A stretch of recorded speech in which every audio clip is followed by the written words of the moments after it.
This is WOR 710 and WOR FM New York. It's 11:15.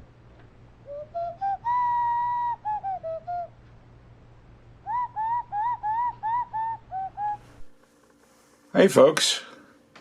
Some of you may be asking, well, you put up a video of the last repair clinic, but did you work on anything? I'll give you 3 guesses, and the first 2 don't count. This is a Philco 46-420, a.k.a. the Hippo. And if you don't think this radio looks cool, man, I feel sorry for you, because I think this is one really neat deco radio. This is not my radio. This belongs to a club member. He brought it in for me to work on it. I'll tell you that story in a minute. I restored a couple of these, actually. I did one for myself, and heck, I even did one at the 2022 holiday party as a exchange game gift. I knew that Philco is notorious for changing parts and changing things in production runs and finding things that don't match the schematic. And needless to say, this radio was no exception. So anyhow, let me get to it and I'll explain. All right, here's a picture of the Philco schematic that I have here. There's 2 models, shows here. Here, let me scooch this over, get that in camera. Here's 2 models, 48-460 and 48-460-1. So what's the difference between the two? Now, if you look underneath the radio, the 460 is a brown one, and then the 460-1 is ivory. Okay, so the ivory one is painted, and the brown is natural Bakelite. And it shows, I go over the symbols and everything. This is the dial stringing diagram and all that happiness. So here's the basic tube layout, though. Let me see if I can get this in here. Now, my radio that I have on the shelf in the other room, the paint radio. Oh, I got to move this over so you can see it. You can see the tubes in there. There's 6 tubes, including 50L6, which is the output tube. And in this case, 35Y4 for a rectifier. 2 7B7s, a 7C6, and a 14AF7. And the ones I've worked on up till now, I think I've worked on 3 of these, and they all had this tube layout. However, the radio that was given to me by the member is not matching this.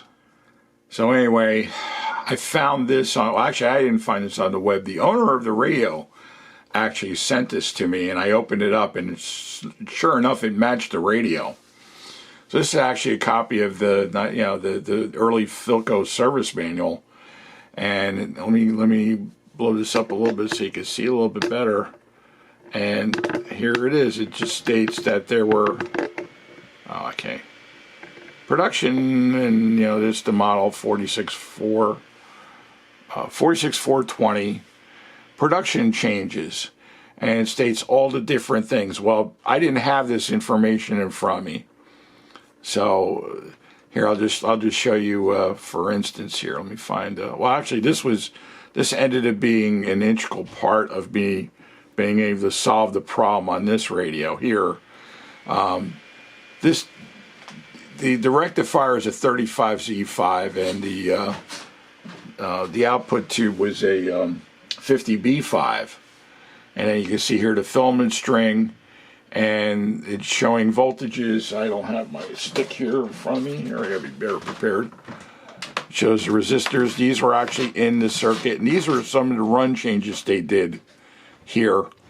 And I was glad that it showed voltage readings once you went by the different capacitors and everything else, and it was helpful to me to kind of solve problems with the radio. The radio still has one minor problem yet. But I have a theory as to why it's nothing that I did. I think I got to make a minor mod. But now that I have this information, I could actually do the work. So I ended up bringing the radio home and doing that here. Okay, so here's Philco's explanation of what they did to this revision. In the picture here, you can see the 50B5 in place here. They're showing the speaker, all right. and basically all the wiring that's involved in here. Now, granted, I already have this radio working, but I wanted to see where Philco's head was at with this. And to be honest with you, I don't understand what they were out to do. So let me bring this camera over, and I'll just read the step-by-step thing that Philco wrote up on this thing. The 50L6 output tube was changed to 50B5. Okay, that's a given. The octal socket for the output tube was, part number was changed to a miniature socket. This socket was mounted on the chassis with a metal adapter plate, which this is. The plate return end of the output transformer primary was removed from the 90 volt B plus line and connected to the 105 volt B plus point. All right, and then it just goes on. And then they had different runs of this. The oval loudspeaker was changed to a round loudspeaker. Well, that's not the case, because this radio has an oval loudspeaker, and then it goes on from here. So basically, this is all this information up here is what's apparent to this picture here of what they did to the radio. Now, while I'm on this picture, let me explain one thing that I haven't done yet, but I'm going to do. Over here, if you look here, it shows this capacitor 202. It's a 250 picofarad capacitor. And what Philco was trying to do is that this, in another area of this schematic, and the service guys from Philco had to be pulling their hair out trying to figure this out. Their thing was that you had to install this 250 picofarad capacitor to the 50B5 as basically almost like a substitute to a humbucker speaker here to try to lower the even the hum. Well, I got the radio working and there's some hum there, but when I looked at the radio, and I haven't done this yet. This is still in the radio. This is I don't know if this was done at the factory or maybe one of the Philco repair people did it. There's actually a 2500 or 0.0025 picofarad capacitor there, or it would be like considered same as a 0.002 and a half microfarad capacitor in there. So all this capacitor did was kind of give this a little bit darker tone, and it brought the highs down off the higher end frequencies of the loudspeaker. So what I'm going to do is I'm going to change this guy out. I'm going to put in, I got another 250 picofarad cap that I'm going to install in there. And what I've done is I've taken the original two capacitors, or actually the three cap section. Let me go back to show you where that is in here. I'm not too far away. Where was it? Oh, it's this picture here. This says here, center it and bring it in a little bit. Okay. So what they wanted to do in here was to do a 30, a 25, and a 20. And like I said, I did a 33, a 22, and a 22, and it worked, but it just had too much hum. And I also have to take into consideration now that my line voltage, this is based on 117 volts, my line voltage here is 124.3 volts. So now what I've done is I've taken three capacitors. I went 47, 33, and left the 22 in there. And there's still just a hair of hum, but it's certainly a lot more tolerable than the radio was then.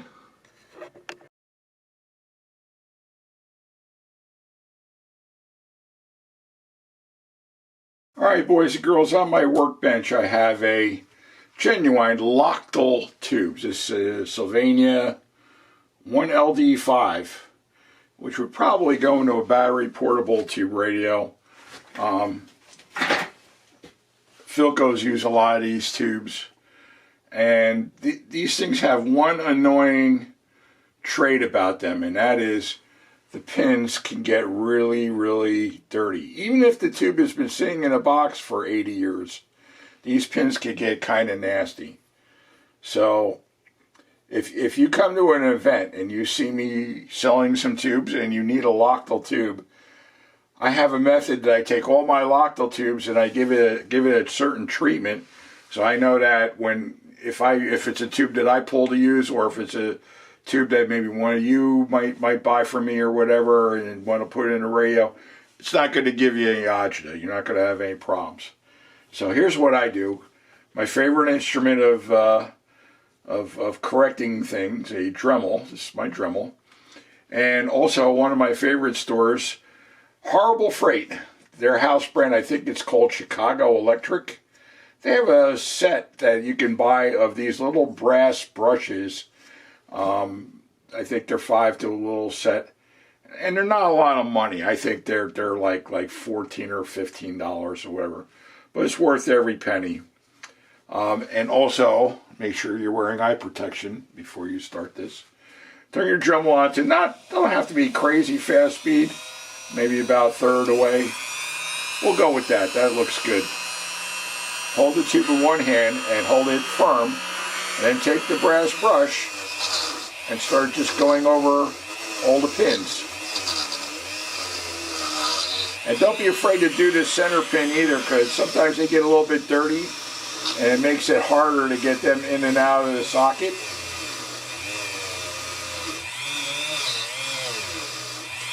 The Philco radio I just worked on, every single tube had really dirty, nasty pins. And I'm sure that really didn't help the functionality of the radio. So like I said, I do this to all my Loctite tubes that I keep here or I bring with me to events. And I don't know if this is good. I'm going to bring the light down so maybe you can see it a little bit better. Those pins actually have a little bit of a sheen to it. And I wouldn't be afraid to stick this in a radio. And as long as it's got a working heater and good emissions, this thing should work just fine. So keep that in mind if you're working on that. And you know, another reason why to keep a little Dremel around the shop. Just a little treat I did for the owner here. I cleaned up the case. This case was really, really ugly when I got it. Apparently it was in the home of a smoker, so it had this whole case was laden with cigarette smoke. I took the lens out.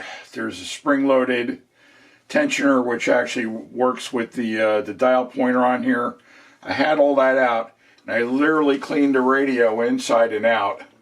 This thing was just really, really, really awful. So I've got it kind of cleaned and somewhat polished, but I've also handled it. So I'm going to take a moment to show you what I did here. Now, I actually spent nearly 30 years in the plastics industry. This is a natural Bakelite cabinet here. If you want to learn more about that, you can go to my Radio Wild page, where you can go, well, actually, it's not on that page. It's the New Jersey Antique Radio Club page, njarc.org. And I did a presentation on plastics that were used in old radios over at Princeton University about a year or so ago. And these things dry out, and then they lose their luster and they get really weird. Well, Bakelite is the key ingredient, or one of the key ingredients in Bakelite is oil. All right. Now, when the Bakelite was injection molded or whatever, it required a lot of heat to melt and get injected into, eventually gets injected into the mold. And if you polish this out, and I've already done that, but I'm just going to show you how, if you have a radio and you clean it up and then just all of a sudden it doesn't quite get there. What I have here is some brown, it's old, but it's still good, brown kiwi shoe polish. And one of the key ingredients in shoe polish is oil. So I'm just going to take a little bit here. Normally I wouldn't never, I've already kind of did all the dirty work, but I'm just going to show you just how I would do that. Just wipe some on, and then I don't know what I had to, oh, here's the brushes. Okay, right here. And then you just take it, and just like you were going to polish your shoe, you work it in. Now, you see these bristles on here, they're very, very light. They're not real, they kind of feel hard, but they're actually somewhat soft. And it's actually rubbing this into the plastic. And the plastic, after being probably untaken care of for so many years, it's really, really dry.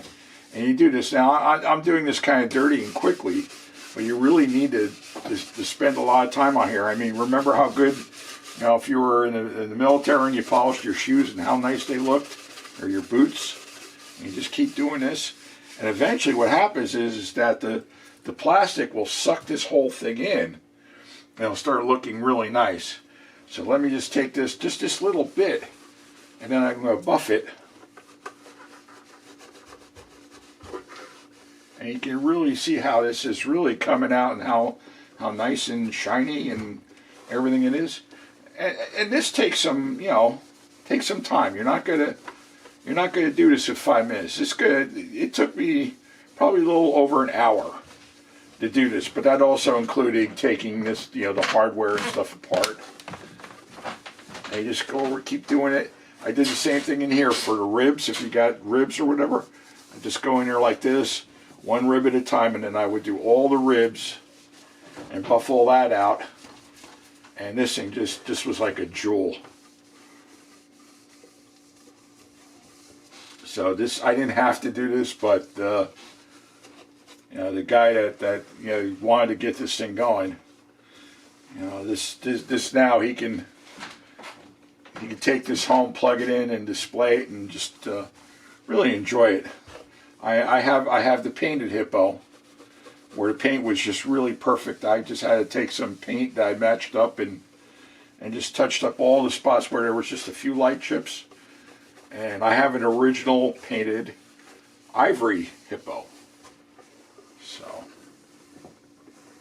figure I'd just share that with you. The only part that even comes close.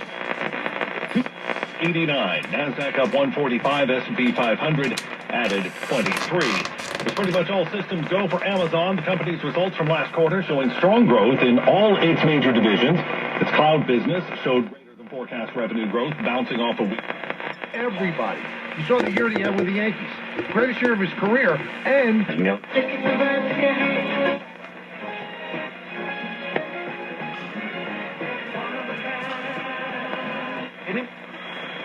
New Jersey.